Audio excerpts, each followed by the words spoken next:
नवी दिल्लीमध्ये आज विरोधी पक्षांच्या इंडिया आघाडीची एक अत्यंत महत्त्वाची बैठक पार पडते। बैठकीमध्ये काँग्रेसचे अध्यक्ष मल्लिकार्जुन खरगे, लोकसभेचे विरोधी पक्षनेते राहुल गांधी, सोनिया गांधी, तृणमूल काँग्रेसचे अध्यक्ष ममता बॅनर्जी, सपाचे प्रमुख अखिलेश यादव, आरजेडीचे तेजस्वी यादव, राष्ट्रवादीच्या नेत्या सुप्रिया सुळे, उमर अब्दुल्ला आणि मेहबूबा मुफ्ती उपस्थित आहेत। 5 राज्यांच्या विधानसभा निवडणुकांनंतर आगामी रणनीतीवर आज चर्चा होणार आहे। पश्चिम बंगालमधील निवडणूक हिंसाचार आणि मतदार यादीतून मतदारांची नावे वगळण्यात आल्याचे आरोप या पार्श्वभूमीवर होणारी ही बैठक राजकीयदृष्ट्या वादळी ठरण्याची शक्यता आहे। या बैठकीला महाराष्ट्रातून उद्धव ठाकरे हे व्हिडिओ कॉन्फरन्सद्वारे जोडले जाणार आहेत, तर शरद पवारांच्या राष्ट्रवादीच्या नेत्या सुप्रिया सुळे या प्रत्यक्ष या बैठकीसाठी उपस्थित असतील।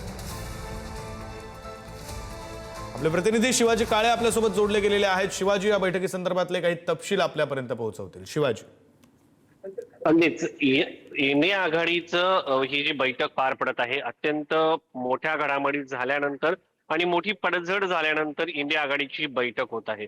सगळ्यात महत्त्वाचं म्हणजे 5 राज्यांच्या निवडणुकीनंतर आणि देशामध्ये 70% अधिक जमिनीवरती भाजप आणि मित्रपक्षाची सत्ता आल्यानंतर आता इंडिया आघाडीची बैठक पार पडते। या अगोदरच काँग्रेसने ही बैठक व्हावी, समन्वय राहावा यासाठी खूप वेळा प्रयत्न केले। मात्र आज जर आपण पाहिलं तर कॉन्स्टिट्यूशन क्लब मध्ये ही बैठक होते जेव्हा ममता बॅनर्जी यांचा पराभव झाला। अगोदर राष्ट्रवादी काँग्रेसचा पक्ष फुटला, नंतर शिवसेनेचाही फुटल्याचं आपण पाहायला मिळालं, नंतर आम आदमी पक्षाचे देखील खासदार फुटले गेले। आता तृणमूल काँग्रेसचा पक्ष फुटल्यानंतर ममता यांना उपरती जी आहे आली आणि त्यांनी आता या सगळ्या संदर्भात बैठक बोलली। खरं तर 2024 इंडिया आघाडीचं समन्वयक पद हे नितीश कुमार यांना द्यावं यासाठी सर्व पक्ष राजी असताना एकट्या ममता बॅनर्जी यांनी विरोध केला आणि नितीश कुमार यांना इंडिया आघाडीतून बाहेर पडावलं। आपल्याला माहिती आहे की हे सरकार जेव्हा स्थापन झालं तेव्हा नितीश कुमार यांच्या पक्षाच्याच खासदारांच्या पाठिंब्यानं नव्यानं भाजपचं सरकार स्थापन झालं, हा पूर्ण देश जाणतो।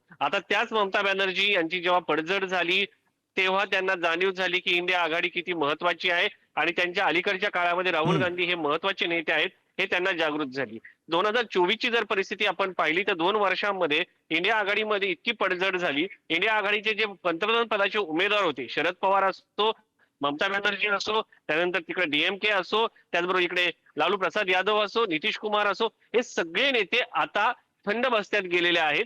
राहुल गांधी यांच्यामध्ये सिनियर नेते आहेत। एकीकडे भाजपचा विजयाचा महामेरू सुरू आहे, दुसरीकडे राहुल गांधी यांचं इंडिया आघाडीतलं महत्व या ठिकाणी वाढताना पाहायला मिळतंय। मात्र त्या दरम्यान तामिळनाडूमध्ये जो काँग्रेसचा वर्षानुवर्षाचा साथीदार होता ते डीएमके पक्ष लांब गेलेला आहे।